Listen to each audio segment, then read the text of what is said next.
જૂનાગઢમાં 5 સામે ગુજસી ટોક લાગુ, એકની ધરપકડ કરી રિમાન્ડ મેળવ્યા અને ગુજસી ટોકના આરોપીઓની ક્રાઇમ કુંડળીની એસપીએ આપી વિગત.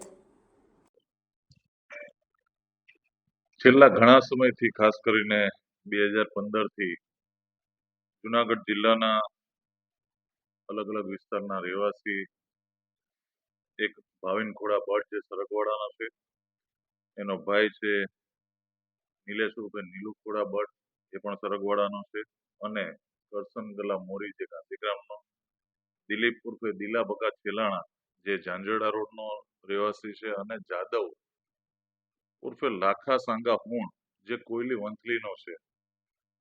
આ 5 જણા સંગઠિત થઈને ખૂનની કોશિશ, લૂંટ, ચોરી, રાયોટિંગ, અનેક પ્રકારના ગંભીર ગુનાઓમાં સંડોવાયેલા હતા અને એક સંગઠિત ટોળી બનાવી અને ક્રાઇમ આચરતા હતા. તો આ સંબંધે જુનાગઢ ક્રાઇમ બ્રાન્ચના પીઆઈ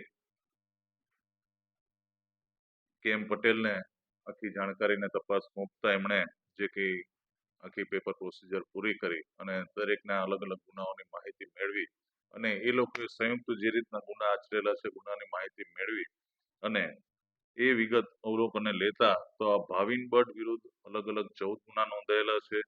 કરસનગલા મોરી વિરુદ્ધ 8, દિલીપ ઉર્ફે દિલા બગા છેલાણા વિરુદ્ધ 7 ગુના, નિલેશ ઉર્ફે નીલુ ખોડા ભટ્ટ વિરુદ્ધ 9 અને જાદવ ઉર્ફે લાખા સંગા હુણ વિરુદ્ધ 9 ગુના નોંધાયેલા છે.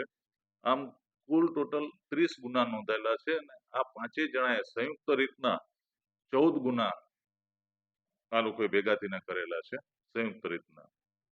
તો આ એક ઓર્ગેનાઇઝ ક્રાઇમ સિન્ડિકેટ તરીકે આ લોકો એક ગુનેગારની પ્રવૃત્તિ કરતા હતા. તો એમના વિરુદ્ધ એલસીબી પીઆઈ દ્વારા ફરિયાદ દાખલ ગુજસી ટોક મુજબની અલગ અલગ કલમો હેઠળ ફરિયાદ દાખલ કરવામાં આવેલ છે. આ ગુનો તારીખ 9/10/2025 ના રોજ દાખલ કરવામાં આવેલ છે અને હાલ આ ગુનાની તપાસ